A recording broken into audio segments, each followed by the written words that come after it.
Community Link, presented by Financial Center First Credit Union and 106.7 WTLC.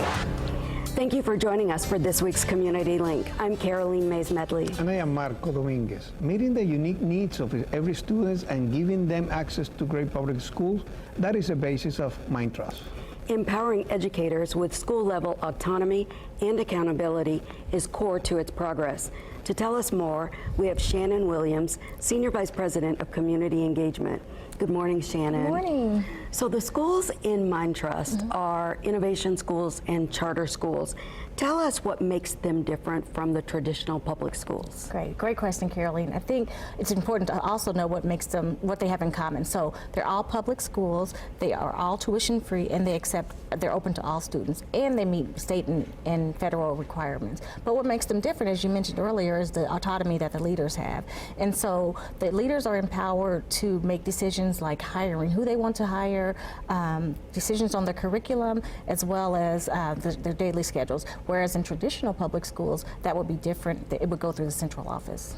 It is proven that students of color and economic challenges, it's difficult for them to get education. What are you guys doing for that? Yeah, so we're really excited about the work that we do, particularly around students of color. One of the things that makes me most proud is that we recruit exceptionally talented leaders, education leaders who are extremely passionate about children. So regardless of the color of a child's skin, regardless of the neighborhood that they live in or their family's socioeconomic status, the leaders that we recruit believe that all children deserve high quality education. And we do a lot in the community as well. And that's so important. Yes. But there's been a debate about charter schools and their effectiveness. Tell us what the Mind Trust has been doing and what impact they've had. Yeah, so the Mind Trust has been tremendously effective in the 13 years it's been around. There was a study by Stanford as well as IUPUI, and both of those studies prove that the work that charter schools in Indianapolis are doing is really beneficial to the community.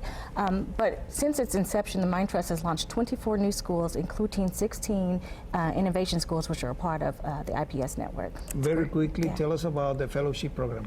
The fellowship program, we have a new parent organizing fellowship program that is designed to empower parents in the community. It's a true grassroots organization, and we're super excited about it. Later this summer, we can announce who that person is. Very well. Great. Thank you so much, Thank you so Shannon. much. We're so glad to have you with us. And thank you for joining us for this week's Community Link. To share this segment or learn more about the Mind Trust, head to wishtv.com. Bye-bye.